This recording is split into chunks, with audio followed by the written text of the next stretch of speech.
자, 세 번째 듣고 말하고 싶은 주제, 이제 농약 분류에 대해서 말씀을 드리도록 하겠습니다. 첫 번째로 농약의 분류는 여러 가지 방법이 있습니다. 여러 가지 방법 중에서 첫 번째로 사용 목적에 따른 분류를 어떻게 하는지에 대해서 같이 의견을 나눠보도록 하겠습니다. 사용 목적, 어떻게 사용하느냐에 따라서 농약이 이렇게 또 분류가 됩니다. 다들 아실 거예요. 색깔만 보면 알죠? 어떻게 해요? 살균제는 분홍색, 살충제는 녹색, 제초제는 황색, 생장조율제는 청색, 전착제는 백색입니다. 아주 기본적인 거죠. 자, 이것 갖고서 무엇을 할 수 있죠? 병은 병약을 치고 충은 충약을 치고 풀에는 제초제 치면 되죠. 자, 이것은 우리가 어떤 전쟁터에서 하려면 무기고를 잘 정리하듯이 이걸 보고 색깔로서 정리를 해야 됩니다. 자, 어떤 거냐면은 농약 창고에 농약을 잘 보관하고 계시면은 살균 같은 색끼리 보관을 해 놓으시는 게 되게 중요합니다. 그리고 같은 색을 맞췄으면은 그 색에서 다음에 시기별로 맞추시는지 그렇게 함으로 해서 약을 관리해야 됩니다. 자, 농약은 약입니다. 농약 창고에서 정리가 돼 있을 때 약이 됩니다. 농약 창고 밖에 있는 농약은 약이 아닙니다.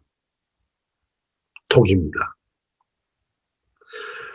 그래서 농사의 어떤 기본 자체를 준비하실 때 사용 목적에 따라서 자, 살균제 정리하시고 이 살균제 중에서 어떻게 보면은 시기별로 약제 사용하는 시기별로 아니면 계통별로 준비를 해 놓으셨다가 아까 골든타임 내에 빠르게 사용할 수 있게끔 항상 생각을 하시라는 겁니다.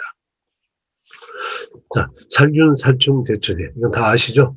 그 다음에 살균, 살충제는 혼합제 같은 경우는 이런 식으로 살균제에는 분홍색, 살충제는 녹색으로 해가지고 두 개가 같이 있죠. 살균, 살충제 같은 경우는. 그래서 이런 색상들은 한국에서만 이렇게 쓰고 있고요. 다른 나라는 색깔이 다릅니다. 그래서 이것은 한국식 사용 목적 분류. 그리고 이것은 언제 쓴다? 약재를 잘 보관할 때. 농약을 약으로 농약 창고에 잘 보관을 할 때 사용하시면 됩니다. 약과 독을 구분을 할 수가 있다는 거죠. 어떤 분들은 이 말씀 드리면 하는데 제가 농가들을 방문해 보면은 제초제하고 살충제를 섞어 쓰신 분들은 예전에 있었는데 요즘은 많지는 않아요. 근데 간혹 보이세요. 그리고 나서 이렇게 했는데 어떤데 그러면 나중에 기본적인 문제가 바로 여기서 걸려요. 그래서 자, 농약, 작물보호 어떤 보면은 잘 하고 싶다 하면은 첫 번째 이 분류부터 잘 하시길 바랍니다. 자, 두 번째는 농약의 재료에 따른 분류입니다. 농약, 이 어떤 두꺼운 책이 있는데 이것을 다시 뜯어서 보면은 재료에 따라서 보면은 바로 이런 식으로 보입니다. 이 재료를 보면은 독성이 보입니다. 자, 무기물 농약이 있고 유기합성 농약이 있고 생물 농약이 있습니다. 자, 이것을 분류해서 약 이름대로 다 해줄 수 있는데 우선은 일단 약에는 무기물 농약, 석회라든가 황산이라든가 황이라든가 석회용합제 이것들은 무기물 농약이구나 하는 것들을 좀 아시면 좋겠고요. 우리가 많이 쓰는 농약들은 유기합성 농약입니다. 그죠? 그 다음에 농약 중에 생물 농약이 있죠. 미생물을 이용한다든가 그 독성 있는 대사물을 이용한다든가 그 다음에 천적을 이용한다든가 그 그다음에 식물, 추출물 등으로 이제 등록된 농약이 있습니다. 자, 그럼 여기서 차이가 뭐죠? 생물농약 같은 경우에는 잔류의 어떤 그런 문제, 환경, 독성에 대한 면제된 것들이 많이 있죠. 그 다음에 유기합성 농약은 반드시 안전사용 기준이 정해져 있습니다. 그래서 이러한 재료를 보면은 농약의 독성, 자, 농작업을 한다든가 친환경을 하실 때 아니면 안전사용 기준, 수확기가 가까워졌을 때 활용할 수 있으려면은 합성 농약만 계속 찾는 게 아니고, 그때는 생물 농약이라든가 이걸 찾아서 안전사용 기준, PLS를 피해가는 방법, 그 방법도 있다는 거. 그래야 그걸 아셔야만이 작물 어떤 방제력에서의 그 순서에 빈칸이 없게 만들 수 있습니다. 그 다음은 제조 형태, 제형에 따른 분류를 말씀드리겠습니다. 자, 제조 형태, 제형에 따르면은 농약산 가시면은 여러 가지 형태가 있죠. 쉽게 말하면은 물약과 가루약이죠. 그 다음에 뿌리는 약. 자, 이렇게 세 개를 그냥 쉽게 만들면 될 건데, 왜? 같은 물약인데 어떤 것은 유제고, 어떤 건 액제고, 어떤 건 액상수화제고, 유탁제고, 비탁제고, 이 어려운 소리들을 많이 쓰느냐. 자, 이것은 농약을 이해하는데 되게 중요합니다.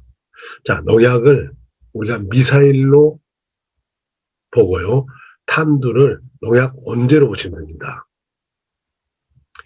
자, 우리가 미사일을 쐈을 경우에 미사일이 사람을 죽이질 않습니다. 미사일은 하나의 운반체입니다. 이 탄두가 되죠. 탄두가 어떻게 보면은 마지막 적진 위에서 폭파한다든가 아니면은 땅속을 뚫고 들어가서 그 안에 적들 앞에서 폭발을 한다든가 그렇게 돼야 되는 거죠. 자, 폭파한다는 것은 독성을 나타낸다는 겁니다. 농약도 마찬가지입니다. 농약 원재만 갖고서는 어떻게 보면은 춤까지 갈 수가 없죠. 자, 농약을 치게 되면은, 자, 농약이 걸치할 단계가 많습니다. 자, 물에다 타가지고 약을 뿌리는 거, 이건 녹해서 이동한다고 보시면 되죠. 그 다음에 그렇게 이동이 되면은 어떻게 하죠? 그 다음에 식물체 내에 침투가 되든지 부착이 돼 있어야 됩니다. 아니면은 벌레한테 맞았을 경우에 벌레에 부착이 돼야 되죠. 자, 부착까지가 미사일의 할 일이죠. 그 다음에 뭐가 가야죠? 탄두가 가야 되죠. 이 온제가 만약 해충에 맞았으면은 해충의 지질층을 뚫고 어떻게 보면 신경계에서 독성을 내면은 신경까지 가야 되는 겁니다. 이 온제가 운반을 거기까지 이동을 해야 되는 거죠. 그리고 그 갔을 때 신경 거기에서 독성을 발현해야죠. 이게 거기서 폭발되는 거와 똑같습니다. 만약에 포니도 같은 경우 진딧물의 어떤 그 효과가 있죠. 진딧물 같은 경우는 어떻게 보면 빨아먹는 벌레죠. 그것들은 어떻게 해야 되죠? 약을 뿌리게 되면은 뿌리로 흡수가 돼가지고 도관을 통해서 벌레가 있는 입까지 올라가야 됩니다. 이게 미사일 발사죠. 그리고 독 있는 데 가서 어떻게 보면은 벌레의 빨아먹었을 때의 그 입을 통해서 들어가야 되죠. 들어갈 때까지 온제의 독성이 그대로 있어야 되는 겁니다.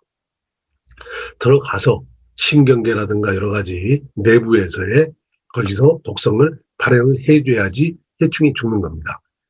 만약에 이 단계 중에서 하나만 안 되면은 무엇이죠? 약을 안 뿌린 거하고 똑같습니다. 그래서 농약을 만들 때 이런 제형들을 이렇게 여러 가지를 연구해서 만드는 방법이 바로 무엇이냐면 우리가 하나의 미사일을 만드는 겁니다. 그래서 물에 잘 녹게 하고 희석되게 해가지고 그것이 어떤 작물체에 묻었을 때에 가서 우리 어떤 가장 목표로 하는 그 부분에 가서 독성을 발현하게끔 만드는 겁니다. 자, 유제, 액상, 그랬고, 입제도 아까 말씀드렸고, 또 어떤 경우에는 훈연제 같은 경우 가운데 있네요. 훈연제 같은 경우에는 어떻게 돼야죠? 가스하고 같이 가야 됩니다. 뭐가요? 탄두. 농약 언제 가요? 그래서 벌레라든가 그쪽 거기 가가지고 벌레 안에 우리가 목표로 하는 신경계든 오지든 거기 가서 침투를 해가지고 독성을 발현이 되게끔 만들어야 되는 거죠. 여기서 보면은 또 하나가 그 캡슐 현탁제라고 해가지고 또 있죠. 우리 사람도 먹는데 어떤 보면 캡슐제가 있죠. 캡슐제 같은 거 썼을 경우는 어떻게 쓰죠? 빨리 녹으면 안 되는 거예요. 우리가 어떻게 보면 대장에 사람 같은 경우 대장에서의 독성을 발현해야 되는데 위에서 녹는다든가 식도에 녹는다든가 해버리면은 약효를 못 보는 거죠. 그래서 못 녹게 목표 지점에 가서 녹을 수 있게끔 캡슐로 싸는 거죠. 그런 기술까지 들어가 있습니다.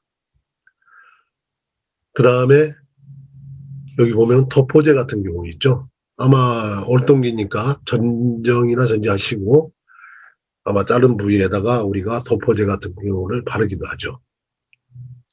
자, 도포제는 역할이 뭐죠? 첫 번째, 외부에서 들어오는 병해충들을 더 이상 못 들어오게 막아주고요. 두 번째로, 새살이 차게 한다고 그러죠. 캐로스. 잘린 부분에 어떤 새살이 차게 해가지고 그것을 다시 아물게 해주는, 우리가 상처가 났을 때에 흔적 없이 카네스터인가요? 그걸 치다 보면은 흔적 없이 하게끔 만들어주는 것까지 해야만이 도포제의 기능이 끝나는 겁니다. 그래서 보통 전에 같으면은 우리가 껌 있죠, 껌을 써가지고 내화서진 같은 경우 발랐었죠. 그래서 외부의 병들은 됐는데 새살 차는 게 잘 안 되는 경우가 있었죠. 자, 이렇듯 농약은 어떻게 보면은 이 제형을 어떻게 만드느냐에 따라서 약효가 완전히 바뀔 수가 있습니다. 자, 농약은 잘 만들어졌어요.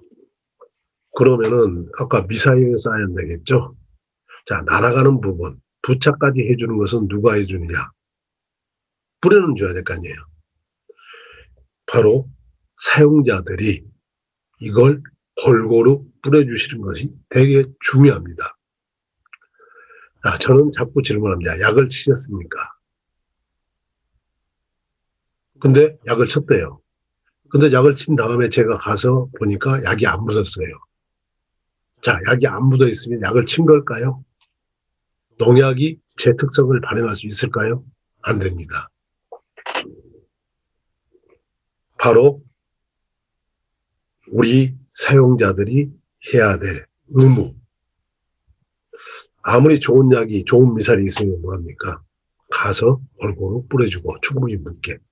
보통 살충제 같은 경우는 어떻게 돼 있죠? 약액이 흐를 정도로.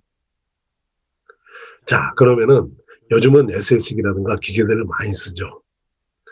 사과연구소에서 저는 실험한 걸 봤었는데 노즐 방향만 바꾸고 노즐만 바꿔도 10%에서 30%까지 약효를 올릴 수 있다.